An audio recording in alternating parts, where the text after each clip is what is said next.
Remember that there are three macroeconomic goals that we want to keep an eye on. 1. Stable prices.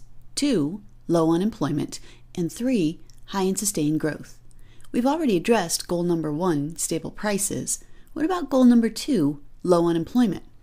Before I can think about what low unemployment means, I have to understand what unemployment itself means. What does it mean to be unemployed? The first response that I get from most people when I ask this question is, you're unemployed if you don't have a job. Well, this is not entirely accurate, but I'll need to back up several steps to show you why. First of all, in any country, let's use the US as an example. How big is the labor force? Initially, you might think that our labor force encompasses our entire population, but that's not really true, is it? In the US, aren't there people who aren't allowed to work? Look at my family. 2 of the 3 people living in my household have a job. 1 does not. Is that third person unemployed? No, because she's under the age of 16 and child labor laws largely exclude those under 16 years of age from the labor force. Well, does that mean that everyone aged 16 and over is part of the labor force? No, because those who are institutionalized are not in the labor force, and those serving in the military are not counted in the labor force.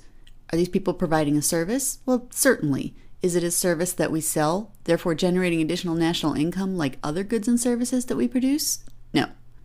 Okay, so surely everyone who's 16 or over, not in the military and not institutionalized, is considered part of the labor force, right?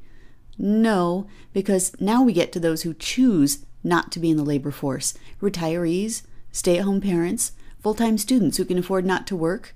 So in the end, our labor force is that part of our population who are over 16, not in the military, not institutionalized, and have not chosen to opt out of the workforce. Now, the labor force has 2 components. People who are working and people without jobs who are looking for work. This latter category is the unemployed. Those who are unemployed are not working, but are seeking work. The unemployment rate is the number of unemployed divided by the total number in the labor force. Remember, the total number in the labor force is the people who have jobs plus the unemployed.